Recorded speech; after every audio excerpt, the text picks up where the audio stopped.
Salve Maria! Voltamos com mais um vídeo. Gente, hoje eu gostaria de fazer alguns esclarecimentos e falar também sobre algumas coisas que andam acontecendo aí, né?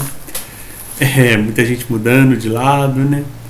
Uns que estavam do lado de cá passando pro lado de lá, outros que estavam do lado de lá passando pro lado de cá. Primeiramente, eu gostaria de agradecer muita gente nova chegando aí, né? Chegaram alguns novos inscritos, muito obrigado, né? Bem, primeira coisa que eu gostaria de falar, que aí já vem os esclarecimentos e vocês estão entendendo, né? O que me fez mudar de posição, né? Eu era ainda um tradicionalista escrupuloso, conservador, né? E agora eu sou tradicionalista de fato, né? Então, primeira coisa, né? Eu não sou um especialista, eu não sou doutor, eu não sou professor, eu não sou nada disso, tá bom? Eu estudo tradicionalismo, então eu acompanho vários canais, li alguns livros, mas eu não sou nenhum especialista, nenhum professor, nada disso. Eu sou catequista ainda, né? Sou catequista numa paróquia moderna e justamente o que eu vi na paróquia moderna me fez virar tradicionalista e abandonar a catequese, né?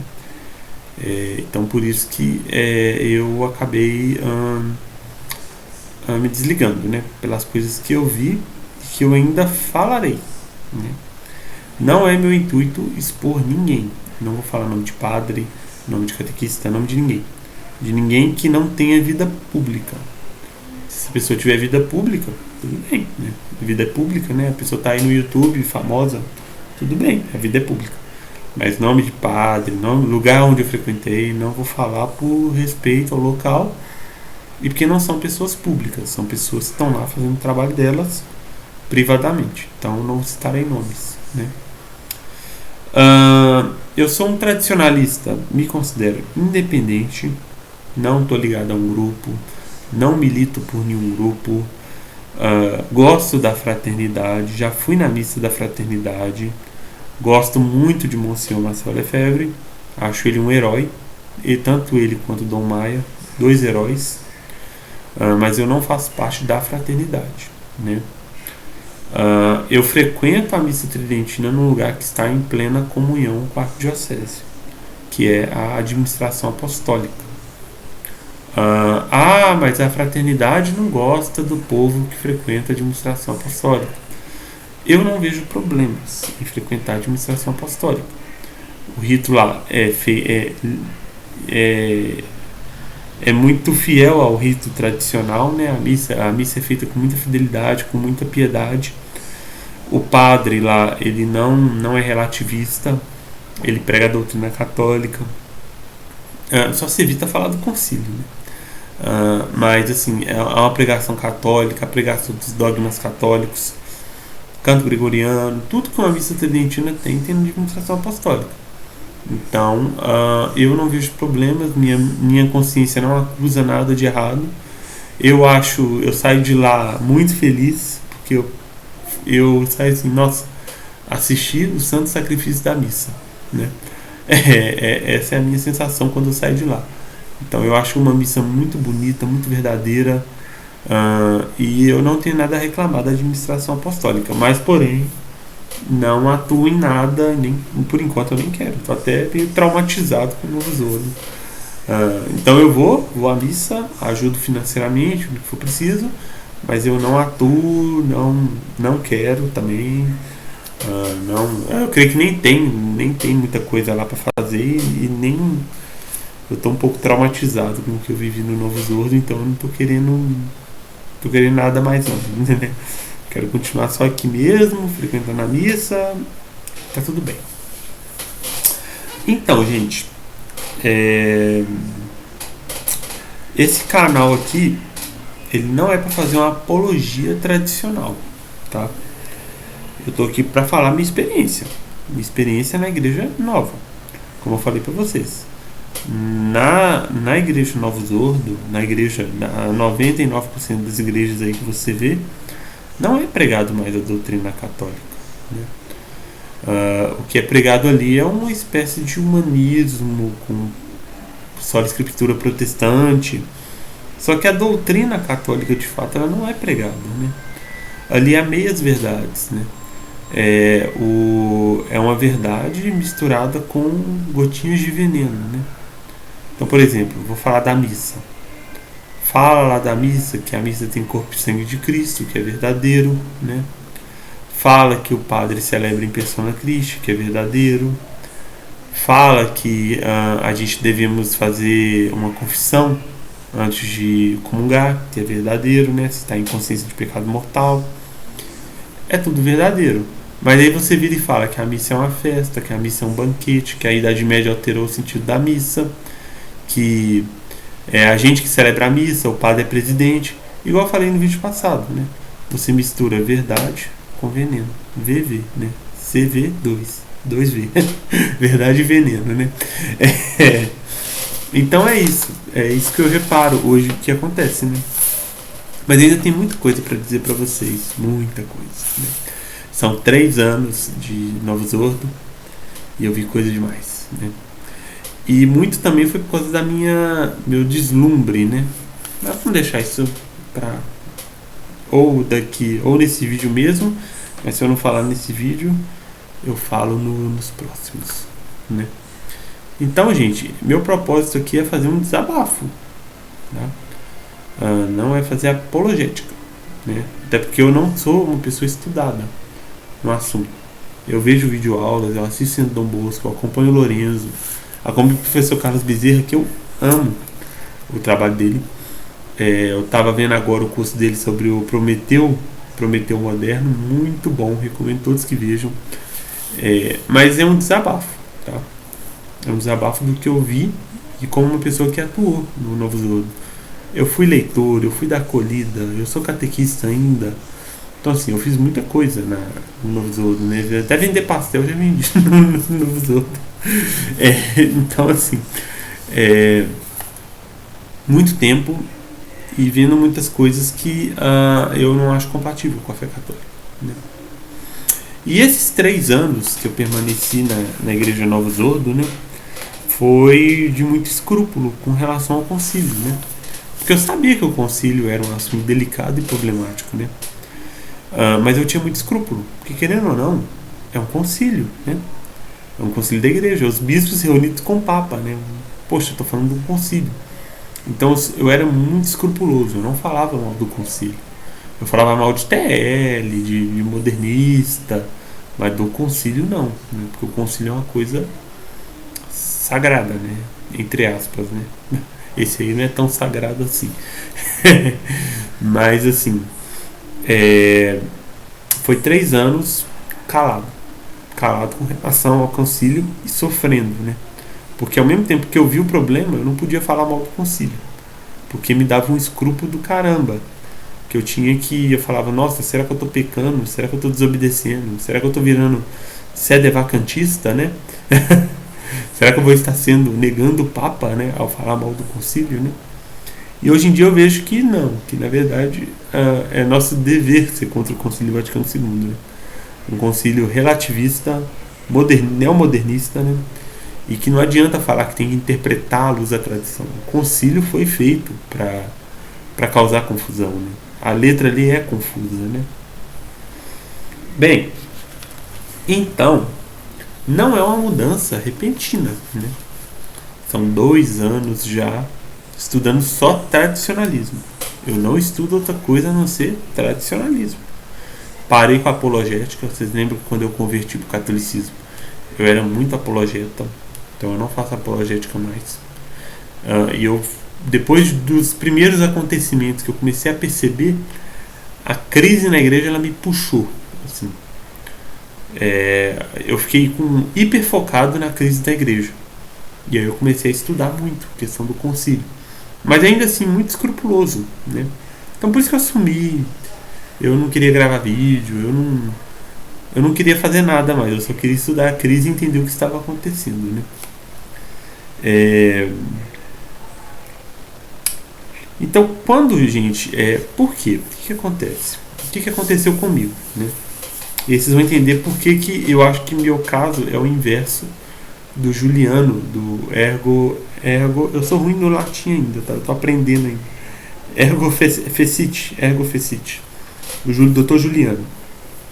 Porque o Dr. Juliano, ele se converteu, ele era testemunho de Jeová, e se eu não me engano, ele já converteu na tradição. Então ele já foi para a fraternidade. Me corrijam se eu estiver errado. Eu acho que eu estou dando pitaco. Me corrijam se eu estiver errado. E eu fui ao contrário. Porque o que acontece? Você sai do evangelicalismo, né? Porque eu fui um protestante do evangelicalismo, de igrejas carismáticas, evangélicas carismáticas, né? E na igreja evangélica não existe rito, não existe ordem, né? O que é o culto evangélico? O culto evangélico é um momento de louvor seguido de uma pregação, né? E quando você chega na igreja católica, você vê o quê? Ordem, né? Você nunca viu ordem na sua vida, né? Mesmo a missa de Paulo VI, ela ainda assim é uma coisa ordeira, né? Ela tem tempo para tudo. Ela tem procissão de entrada, ela tem o sinal da cruz, tem as leituras, tem o povo fazendo a vênia, evangelho, então, né, a liturgia eucarística. Então você vê uma ordem, né? E aquilo ali te deslumbra, né? Você fala, nossa, bacana, né? É uma coisa ordenada, né? Então, assim, eu estava deslumbrado com tudo, né? Eu achava que todo mundo conhecia a doutrina católica, né? Eu fui, primeira vez na igreja católica, primeira vez que eu pisei numa missa para assistir, eu fui na Vigília Pascal, né? Então, assim, eles dizem que é a mãe de todas as missas, né? E foi muito lindo, sabe? Para um protestante evangélico que não está acostumado com isso, foi maravilhoso ver tudo isso. Só que você não vê os problemas. Você acha que todo mundo ali conhece a doutrina católica, todo mundo ali sabe o que está fazendo, está comungando em estado de graça, que todo mundo ali tem opiniões católicas, né? E não é assim. E, tipo assim, só que no início eu achava que todo mundo conhecia o catecismo de ponta a ponta. E aí você vai vendo que não é bem assim.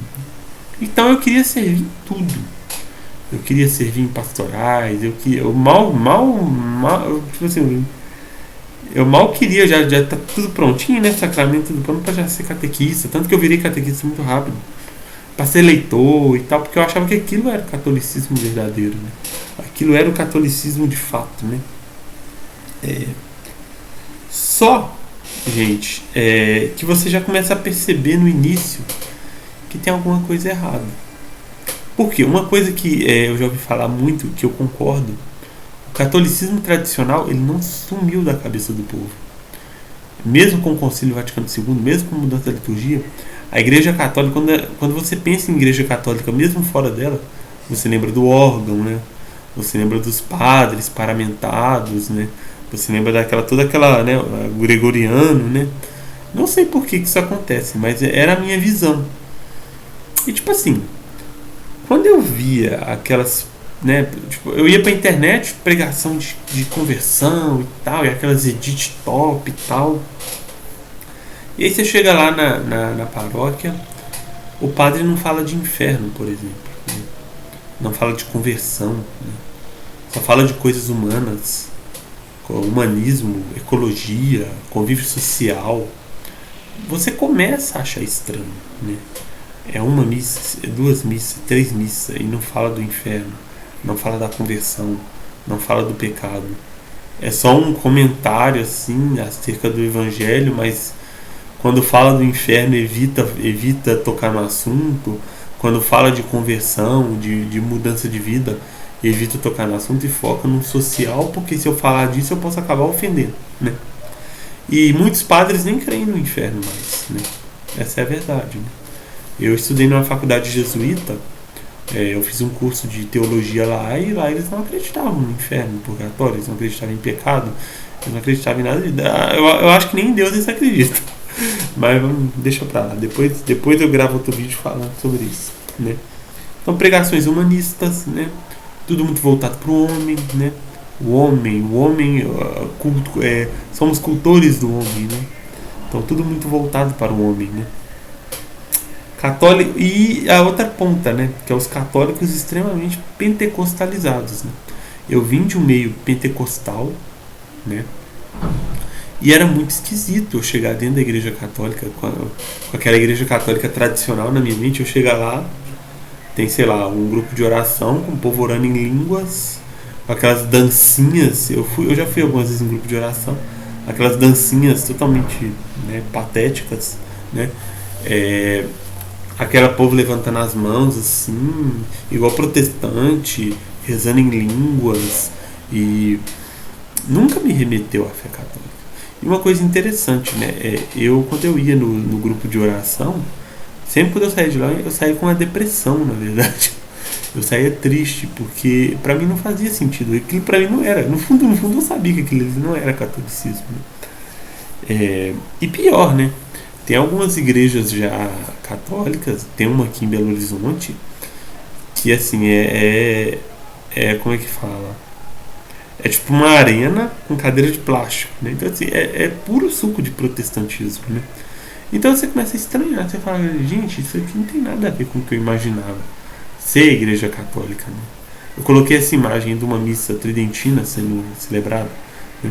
Você bate o olho, assim você fala, não, é a igreja católica. Agora, um padre que está, né, pulando no meio do presbitério, orando em línguas, você olha assim e fala, o que é isso? Protestante, né? Então, foi uma coisa que eu notei, que eu falei, o que é isso? Por que isso está acontecendo, né? Então, um catolicismo que não parece católico, né? É isso. A renovação carismática é isso. Um catolicismo que não parece igreja católica, né? E templos modernos, parecidos com o templo dos protestantes, né? E eu falo não só de renovação carismática, mas, por exemplo, aqui em Belo Horizonte tem a Igrejinha da Pampulha, né? Ela é em formato de foice e martelo, né? E lá dentro, as pinturas lá são umas coisas bem feias, né? Tem um São Francisco de Assis lá que, meu Deus, porque a igreja é em homenagem a São Francisco de Assis, né? E umas pinturas estranhas, umas coisas muito estranhas que não tem nada a ver com o catolicismo, né? E parece mesmo que é uma religião feita para o homem, para louvar o homem, né? Não para louvar a Deus, dar graças a Deus e levar o homem a Deus, e sim levar o homem ao seu autoencontro, né? O que é algo totalmente anticatólico, né? Bem, assim. E por último, né, e o pior de todos, eu acho que tem a ver com o primeiro, né, das homilias humanistas, dos discursos de convívio social, ecologia, que é os católicos que não conhecem a doutrina da igreja. Foi uma das primeiras coisas que eu percebi. Então, por exemplo, eu virava e falava, nossa, hoje é sexta-feira, por que você está comendo carne, né? E eu ficava lá, né, não como carne, né, sexta-feira nós não comemos, né? Aí eu falava, fulano, mas como assim? Você está comendo carne hoje? Eu não sabia que não podia comer carne hoje. Então, católicos que não conhecem a doutrina. Eu já cheguei para uma pessoa que a primeira vez que eu conheci ela, ela se apresentou como católica e que nasceu na igreja católica e que não faltava uma missa. E quando eu comprei um catecismo, eu falei, olha fulano, eu comprei um catecismo. Aí ela, que legal! Pra que serve? Então assim, o chão de paróquia ninguém conhece a doutrina, né? Muito poucos conhecem a doutrina, né? Teve um evento, eu já era catequista, eu estava no inicinho ali, mas eu sempre obedeci a questão da sexta-feira, né? De não comer carne, né? E uma coisa muito engraçada, né? Teve uma reunião de catequistas com o padre, e no fim da reunião teve lanche. O que tinha lá no meio do lanche? Numa sexta-feira, o que tinha lá? Carne. E o padre tava, ó, comendo as carnes. E os catequistas estavam, ó. E eu fiquei lá assim.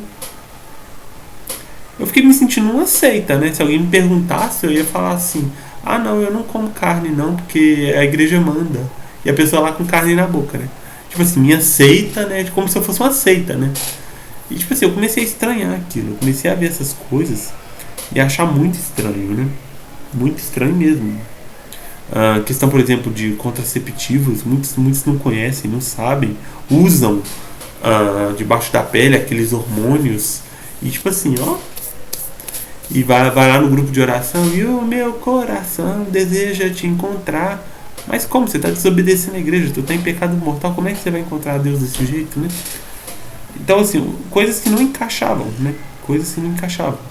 E eu vejo que o sentimentalismo hoje, ele é uma estratégia do demônio, né?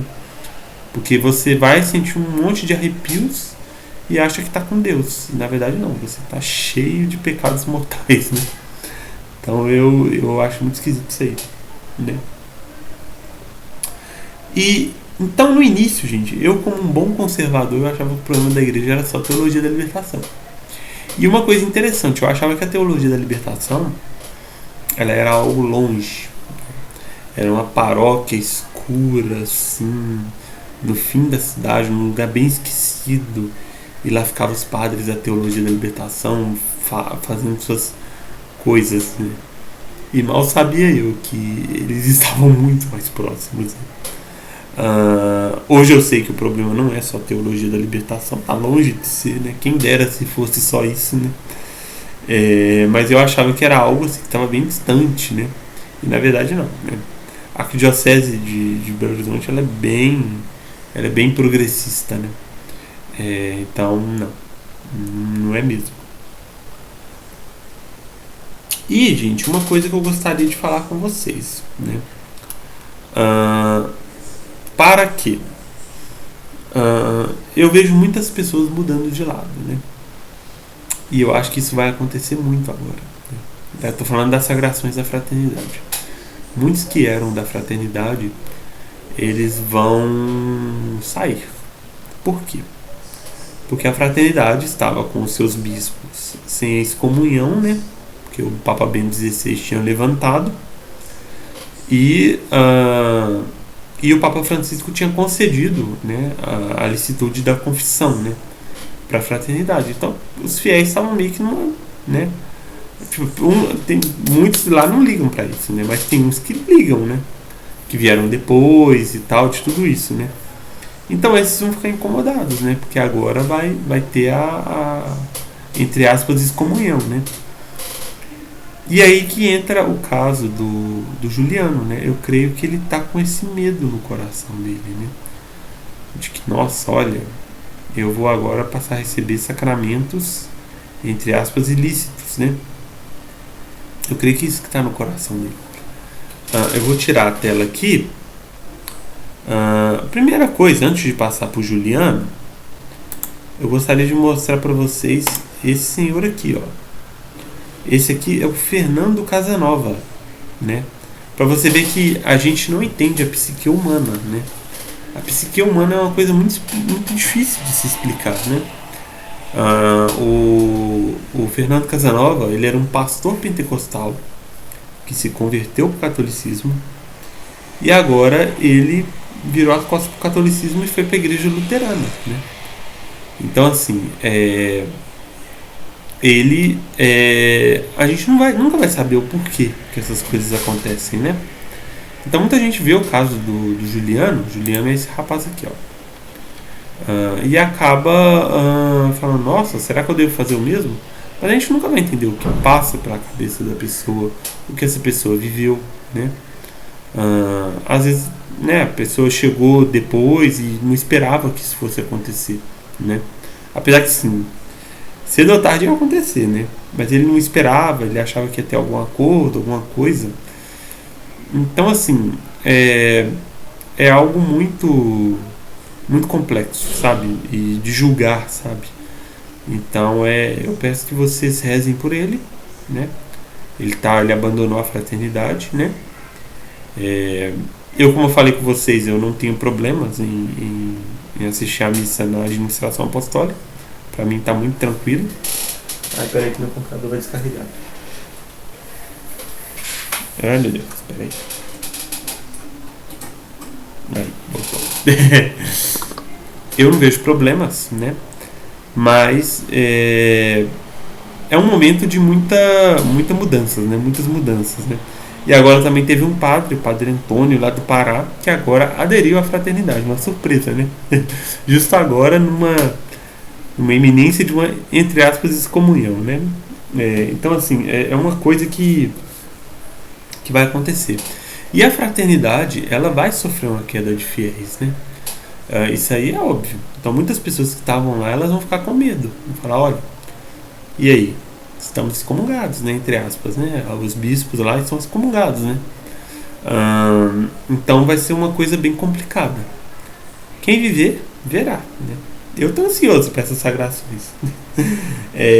Bem, assim.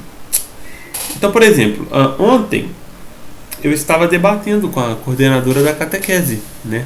Que eu ainda... Ontem eu fui à missa... Ontem não. Sábado. Sábado eu tive que ir à missa. E eu acabei tendo que... Eu tive que ir à missa nova, né? Porque foi a formatura dos meus crismandos, né? E o que aconteceu? Teve a missa normal, né? E a coordenadora começou a debater comigo, porque eu estava ensinando os catequizandos que eles deveriam receber a comunhão, que eles iam receber na boca, né? Porque é em duas espécies. Eles iam receber na boca. E quando eles passassem por detrás do altar, eles teriam que fazer uma vênia. Assim. Eu ensinei isso para eles, porque eles estão passando diante do altar. Né? E aí ela reclamou comigo. Porque ela disse assim, é uma pessoa que está há 20 anos já, né? Como coordenadora de catequese. Isso está errado, Pedro. A pessoa acabou de receber Jesus. E ela vai pôr Jesus para encurvar no altar? Mas o que tem a ver? Você não está pondo Jesus para encurvar no altar. Você que está se encurvando, fazendo a vênia, né? Mas você não ouviu os padres? Os padres disseram que isso não existe, que isso é errado. Porque quando você está fazendo vênia, depois de comungar, você está pondo Jesus para se encurvar. E eles usam o mesmo argumento, que você não pode ajoelhar depois de receber a comunhão. Então vocês percebem, gente, que o modernismo ele está na cabeça dos padres, dos formadores, do povo da arquidiocese. Eles ensinam o modernismo, né? Eles ensinam o veneno, né? É você misturar o bom, né? Você deve comungar e tal, com o veneno. Não! Que isso? Você não pode ajoelhar depois de comungar. Tentando acabar com a piedade do povo. Por quê? Porque ajoelhar é uma coisa anti-humana, anti-humanista. Não, você é uma pessoa digna. Você tem que ficar de pé, né? Adultos, né? Gente grande come de pé. Concílio Vaticano II veio e mudou tudo, né? Então é isso. Isso é um modernismo, né? Destruir a piedade, destruir significados, destruir toda a beleza da fé católica e colocar uma coisa humanista no lugar. Né?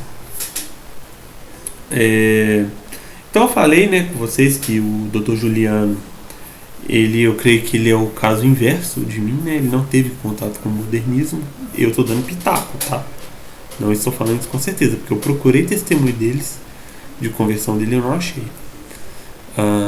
Então eu creio que foi isso, né? Eu acho que ele não teve contato com o que eu tive contato, né? E o caso dele não é igual ao do Pedro Fonseca, porque o Pedro Fonseca ele estava naquela coisa, né? O Senhor Dom Bosco ele começou continuista e ele ficou assim, né? Meio para lá, meio para cá, e era quando o Pedro Fonseca estava lá ainda. Então, quando eles tomaram a decisão, vamos para a fraternidade, vamos estar ligados à fraternidade, aí ele decidiu sair.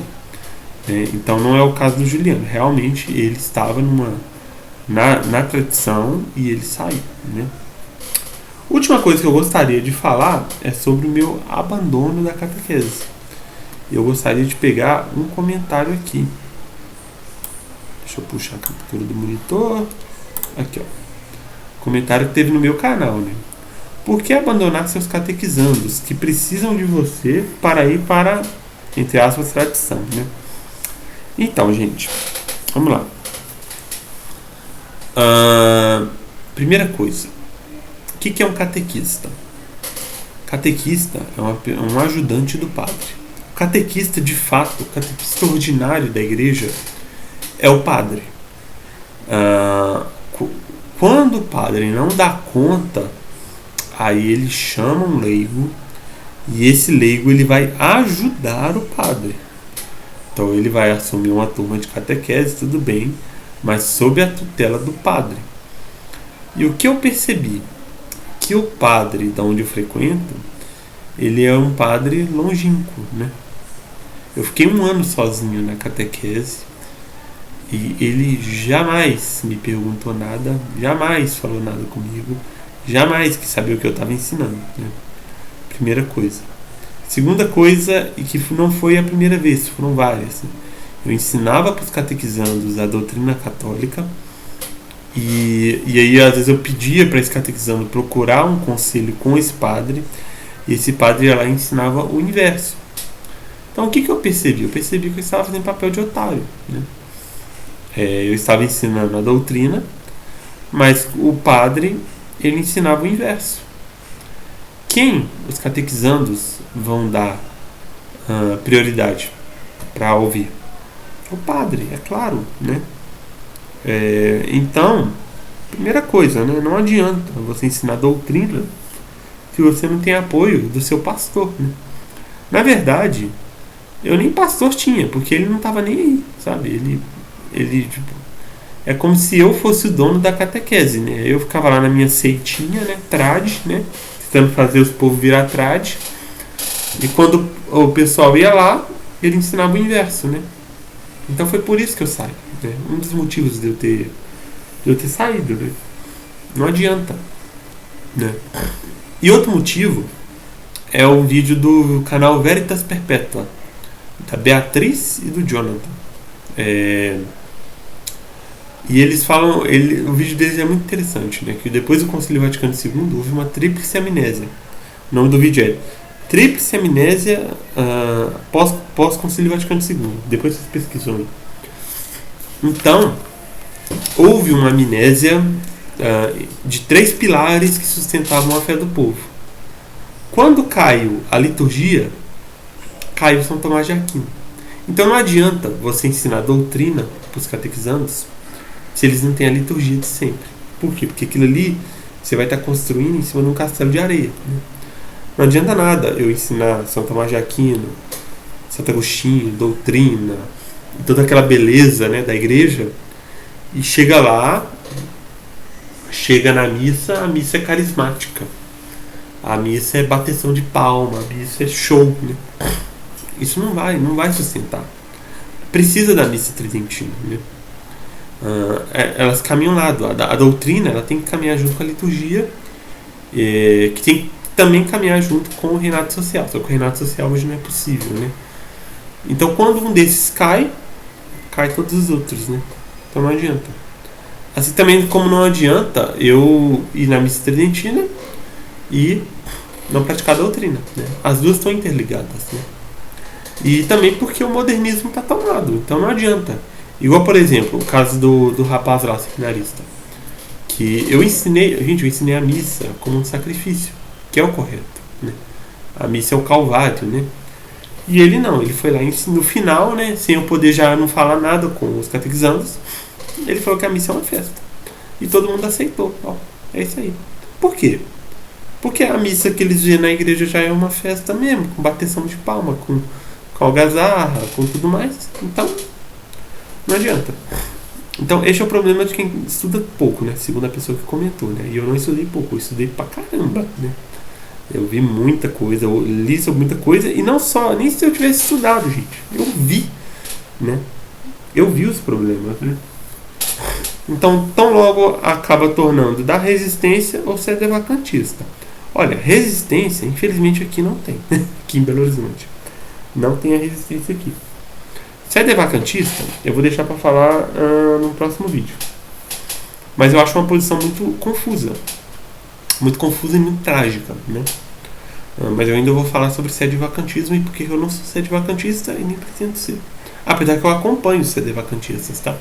Frei Tiago, o Tietus Fidelium, e outros canais sedevacantistas, Dom Rodrigo. Não concordo com eles, mas eu vejo por curiosidade.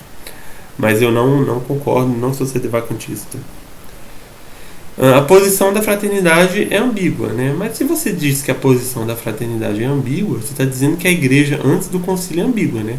E muito pelo contrário, né? Os documentos antes do concílio, eles são muito claros, né? Ambíguo é o concílio, né? Que eles não definem claramente a sua crença, né? Eu discordo, né? Não acho que eles tentam viver numa época de acordo com uma igreja que era muito clara, diferente de hoje, né? Hoje a igreja não é clara, a igreja joga muito na ambiguidade, os documentos são ambíguos, e eu não concordo com esse comentário. Mas eu achei interessante trazer para vocês do porquê que eu abandonei a catequese, né? Gente, é isso. Salve Maria. Espero que vocês tenham gostado. E é isso aí. Escrevam, sigam, curtam, mandem dúvidas. E é isso aí. Com Deus.